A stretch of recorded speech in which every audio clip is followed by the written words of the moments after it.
Hello, everyone, and welcome back on this weekend. I hope you're all doing well. And I came across a cool story that I wanted to share with you. So we'll talk about that first, and then we'll get into a few more topics. So I hope you're all doing well. Thank you for those who are here and those who've chosen to tune in for the first time. So, courtesy of Indie100.com, let's get into the first story.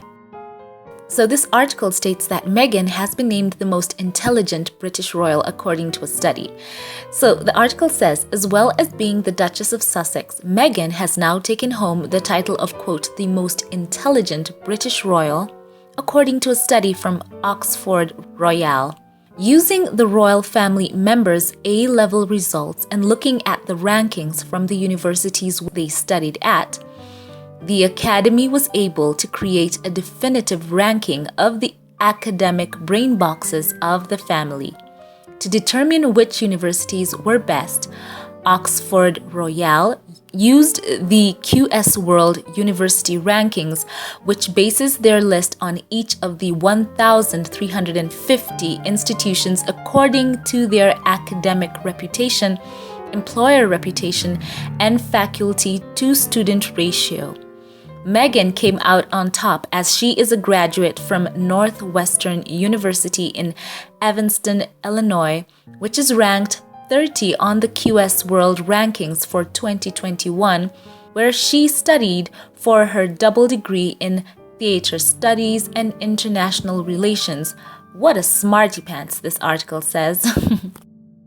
So Oxford Royale said in a statement, and said this, quote, life as a royal isn't always an easy job and involves a lot of dealing with extensive scrutiny and life in the public spotlight. And Meghan Markle's academic strengths have equipped her perfectly for this role, end quote. They also go on to say, quote, while the Duke and Duchess of Sussex may have resigned from their roles as working royals, they have captured the interest and attention of the world, and Meghan's desire to use her platform to raise awareness over serious world issues reflects her intelligence, analytical mind, and educational pedigree, end quote. Meanwhile, the Duchess of Cambridge, Kate, clinched second place as a former student at private Marlborough College at Wiltshire, England, where she achieved A grades in math and art and a B in English for her A level. She then attended the university at St. Andrews in Scotland, currently ranked at number 91 on the 2021 QS World Rankings. It would also be the place where she would meet her future husband, Prince William, in 2001. With the pair being on the same art history course, though William eventually changed to study geography. Now that we've mentioned him, the Duke came in third on the rankings despite going to the same university as his wife. She's ahead as a result of achieving better A-level results since William got an A in geography and a B in art and a C in biology. While Meghan got the top spot, this article says that Prince Harry did not make it into the top 10 as he didn't attend university and got a B in art and a D in geography for his A levels, and he instead joined the army. Elsewhere, Princess Eugenie ranked in fourth, while her sister, Princess Beatrice, came in at number 10. Princess Anne is in seventh position, and her children Peter Phillips and Zara Tindall came in fifth and sixth, respectively. So here's the full ranking by Oxford Royale. Number 1, Meghan, Northwestern University. Number 2, Kate, University of St. Andrews. Number 3, Prince William, University of St. Andrews. Number 4, Princess Eugenie, Newcastle University. Number 5, Peter Phillips, Exeter University. Number 6, Zara Tindall, Exeter University. Princess Anne at number 7, University of Aberdeen. Number 8, Lady Kitty Spencer, University of Cape Town, European Business School. Number 9, Camilla Parker Bowles, SOAS, University of London. And number 10, Princess Beatrice Goldsmiths, University of London. Alright, so there we have it. We now know, according to this study, that Meghan has taken home the title of, quote, the most intelligent British royal. So what do you think about this study and the results? I would love to know your thoughts in the comment section. And it's wonderful to see this article pointing out the strengths of Meghan and not only her academic background, but her whole life and all that she has done up to the point of her becoming the Duchess of Sussex. And they say, once again, that it has equipped her perfectly for the role of her being in the spotlight and, of course, having to deal with a lot of scrutiny, a lot of attention. And as I was looking into the study, I wanted to look a bit more into other members of the royal family who didn't feature on this list. I first looked into Prince Harry, and then it made me think about his mother, Princess Diana, and all that she was able to accomplish with her life.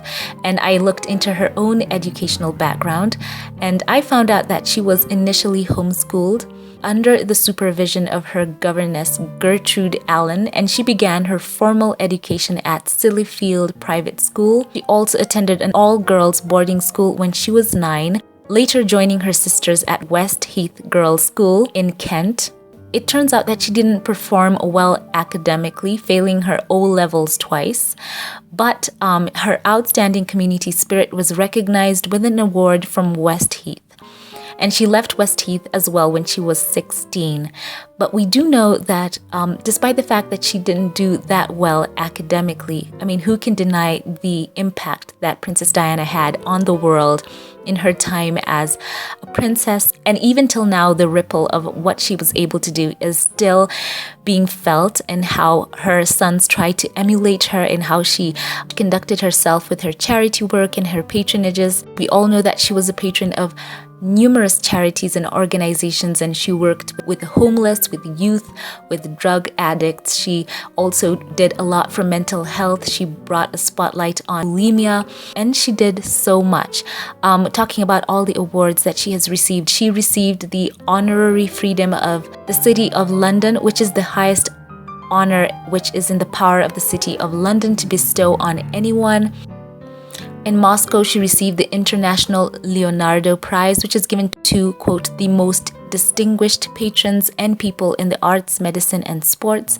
Even after her divorce and her resignation from, the hundreds of charities which she was a patron, she did retain a couple of patronages, and she continued her work with the British Red Cross. We all know about her groundbreaking work with anti-personnel landmines, her campaign, and she did so much. So you can imagine that. And it really does bring that strong comparison with Prince Harry, who as well, though he did not attend university and he went straight to the military, who can deny the street smarts and the resourcefulness of Prince Harry as well. He is great with people one-on-one, and he is fantastic in a crowd setting. We've all seen it. He is just magnetic. His personality is much like his mother's, very easy. He's able to put people at ease. He just seems to know the right things to say. A whole level of intelligence as well. And I love the fact that he says when he met Meghan, he had to step up his game, for sure. So, it takes a smart man to bag a smart woman. And of course, when you bring it right back to the article, up to the study, and Meghan being given the title of the most intelligent British royal, you can see what a team her and Prince Harry have. Her background, her academic strengths, as they said, it has equipped her perfectly to be in the spotlight. And that is why, in my opinion, her and Prince Harry, they are just such an outstanding partnership together. They have it all. They are just a power couple in more ways than one. And yeah, Prince Harry, he grew up in that spotlight, and Meghan perfectly equipped for it. Definitely when we consider that Prince Harry, who has grown up under that public gaze, and him being able to have to adapt to that kind of living, what he has learned in his own academic life, and just being out there in the world, being a vet.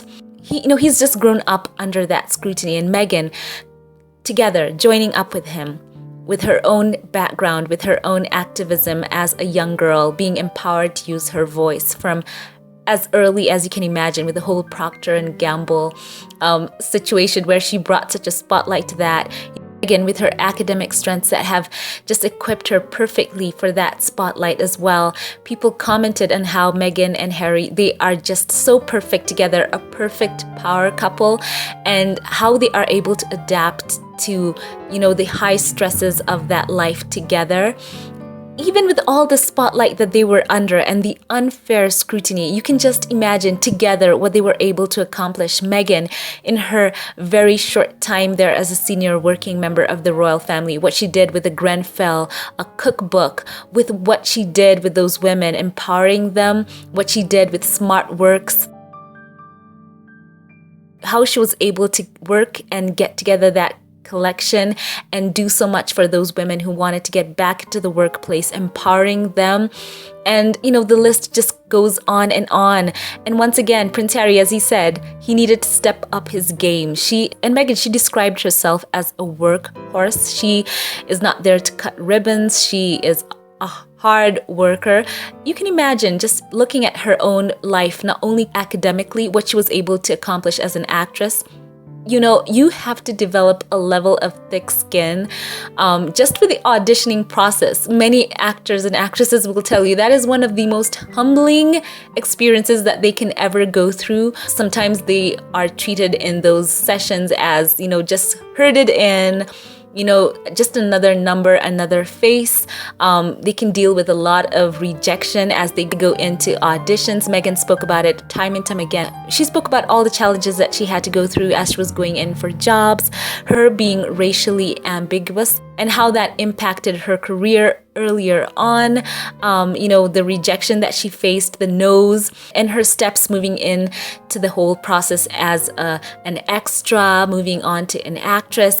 And she's spoken time and time again about the whole process of her, getting into that career as well, and having to work as a part of a team, in an ensemble, in a cast. You get a lot of skills from that as well. The street smarts part that her and Prince Harry excel at. They are able to immerse themselves immediately into various intense, high-stress situations, or even, situations that some people might shy away from, where there is just so much spotlight. Meghan, she adapted just like that. People spoke about how when she was in her first interview with Prince Harry, how she just, the camera loves her. She's able to understand how to work the camera, how to work a room. Her and Prince Harry, they know all about that, and they are able to hold their own and hold the attention of a room. That's the part that they excel at, and the academic strength just coming in and making them, just such a great team together. So it's wonderful that this article points that out. That's why they excel, not just the academic strength part, though that is very important, but the raw experience that they have. Prince Harry and Meghan, in their own backgrounds, in their careers. Prince Harry, just accomplishing so much like his mom. He has been able to achieve so much, working with his strengths as well. And just like how Princess Diana was able to impact the world, and her list is just so expansive. Prince Harry as well. His charity work, just so fantastic. You could see how many of the charities which he was a patron of, how they had such a hard time letting him go because of, he has such a passion for it, and he places a lot of emphasis on people who need it. He knows how to focus his spotlight really well. You can imagine how he did with the Rugby Football Union as a patron. That is his favorite sport. And we also remember how that's still in his heart. He spoke about how he would love to get a rugby ball over and throw it around with Archie. And of course, who cannot talk about his work with Sentebale, the charity that he launched alongside Prince Seiso in Lesotho, and how he's helped the young people there affected by HIV and AIDS, and not only in Lesotho, but in Botswana. And, naming it after his mother, Forget Me Not. Talk about carrying on a torch for his mother, just keeping her work alive. And with Invictus Games, where he champions injured, sick, wounded, armed service personnel, and the fact that he has just been able to make that such a source of inspiration, not only for the participants, but for those watching and the caregivers as well. You can talk about having to organize that. That takes people skills. That takes a level of management. And also his work with Travelist. He is a great environmentalist and has always been about that, promoting sustainable travel, protecting wildlife. Of course, his own role, president of African Parks. My gosh, the list is just, it's going on. And he still goes on to champion issues. Again, his patronage with the foundation in the UK, Well Child Awards, and how he's able to connect with those young people. Most people can barely hold down 2 jobs. This guy is just like, the Energizer Bunny. He just kind of keeps going. And the list goes on and on. And for sure, Prince Harry, as a great sportsman, uses his love of sports to help raise funds and awareness. We've all seen him playing polo with his friend Nacho to raise that awareness for Sintabale. So he knows how to use his strengths. That's why I'm saying him and Meghan, they are such a force. And, that's why I just always pray for God to guide them in that light that they have as they just focus it, because the interest is there, they have it. And it's one thing that I think even their detractors agree on, that the UK in not retaining the services of the Duke and Duchess of Sussex, that was a huge loss to the British royal family, because they are just so dynamic, very personable, and have a magnetism about them that so many people just want to watch and see what they're doing. They look great together, and they have this fantastic package. They just take the top spot. So all in all, my summary, the Duke and Duchess of Sussex take the top crown of book smarts and street smarts combined to make them such a fantastic force. Their constant exposure in real world situations have made them develop strong social intelligence, which I think just takes them over the top. They have a lot of raw experience from their own backgrounds in their education and in their careers. And I think that synergy is just what sets them apart. And by the way, it is so cool as well that not only their academic and career backgrounds and choices have made them so special, they have a different perspective, because Meghan, with her mixed race background as well, and Prince Harry with his own life in, that whole royal circle, they are able to expose one another to, other aspects of each other's lives that perhaps they would never have had that knowledge of. So that, by the way, is just something else to think on. And one more thing, when I was looking into the study, I also wondered about Queen Elizabeth and her own schooling life, because we know that whether you are a monarchist or not, it's undeniable the influence that she has had over her years. And it takes a huge amount of street smarts and intelligence as well to retain a position like that and not have some level of, quote, uprising against you. So I thought about Queen Elizabeth's education as well, and I found out that it was overseen, a lot of it was overseen by her own mother. And history reports that it was the Queen Mother who instilled in Queen Elizabeth her devout Christian faith and understanding of her royal role. And her grandmother, Queen Mary, is also thought to have taught her and her sister Margaret about some aspects of royal etiquette, and her early education as well was overseen by her governess, and she also received extensive education on British constitutional history and the law. And for her future role as head of the Church of England, she was taught lessons on religion by the Archbishop of Canterbury at the time. And additionally, she learned how to speak fluent French, and she was also provided on lessons on other languages and music by visiting teachers. So you can tell her education was very specialized, but I think a lot of her experience as well, apart from her own very specialized education, it came from her just being very knowledgeable, very, very socially intelligent as well. And you can tell, one thing that I always remember people saying about Queen Elizabeth was that they really felt that she was unique and one like her would not come again on that throne in the UK. So that's a very interesting story. So share your thoughts with me on this in the comment section below, and share your thoughts on the partnership of Prince Harry and Meghan and what just sets them apart as a royal couple. So I wanted to give another topic as well. In one of my last lives, I want to say thank you, by the way, for all of you who chatted and those who gave during the live. I want to say thank you. Thank you to Carol Lund, by the way, here. I want to say thank you for giving during that live. And thank you as well to Bonnie Palmer. You are both supporters of this channel in so many ways, but you always give during the lives. Thank you so much. And for those of you who like to give, the channel now has super thanks, if I just want to share that in here. So I hope you support the channel through that as well. So I wanted to talk about that and talk about certain polls that were there in the video. So that's a great segue to talk about one of the polls that we had on the last live. And this is concerning Prince Harry and Meghan attending the coronation of King Charles. And a lot of you had a lot of thoughts in the chat. But I did poll and ask whether you thought Prince Harry and Meghan would attend. And this is the results from that poll. To me, it feels like a split, give or take a percent. The comments were ranging all the way from some of you thinking that Harry and Meghan should not attend, to those of you who said that Prince Harry should be there because, his father is going to be king and, he should be there to support him. So many of you had that thought. So once again, I will put up that poll once again and I will give you the next results. So check for the poll on the community tab on my YouTube and be sure to leave your vote there as well. So share your thoughts as well on that in the comment section. Do you think Prince Harry and Meghan should attend the coronation? If not, let me know why. If you do, let me know that as well. So thank you all for watching. I wanted to give this update to you on this weekend. I want to say I love you all. Thank you for tuning in. And now a special shout out to those who support this channel, to my Patreon, PayPal, and membership supporters. I would like to say a heartfelt thank you and a shout out to a couple of you who support this channel here. Thank you to Patricia Lane, who has been a supporter of this channel. I appreciate you deeply. God bless you. Thank you once again to Kathy Aye, who as well has been a supporter here on YouTube.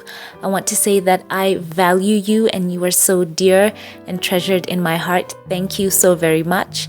And thank you right now to you, Nutty Doctor. Thank you so much for all the ways you engage on this channel. Thank you, thank you, thank you. And now a thank you to some of the newer supporters of this channel. I want to say thank you right now to Denise Grayson. Thank you so much for choosing to come on this YouTube journey with me. It means so much. Thank you. And thank you right now to you, Ray Raquel. Thank you for giving to this channel. Your generosity is so meaningful. Thank you to Marcela Buresova as well. Know that you are in my heart and I want to say God bless you. Once again, thank you to all who support this channel financially. You are so, so dear. Words cannot express how grateful to God I am for you. Thank you. And once again, thank you to those who like, comment, and share. And if you like this video, upvote it and let YouTube know you enjoyed what you watched. Leave your thoughts on all this below. And thank you once again, and I will catch you in the next one. Have a blessed one.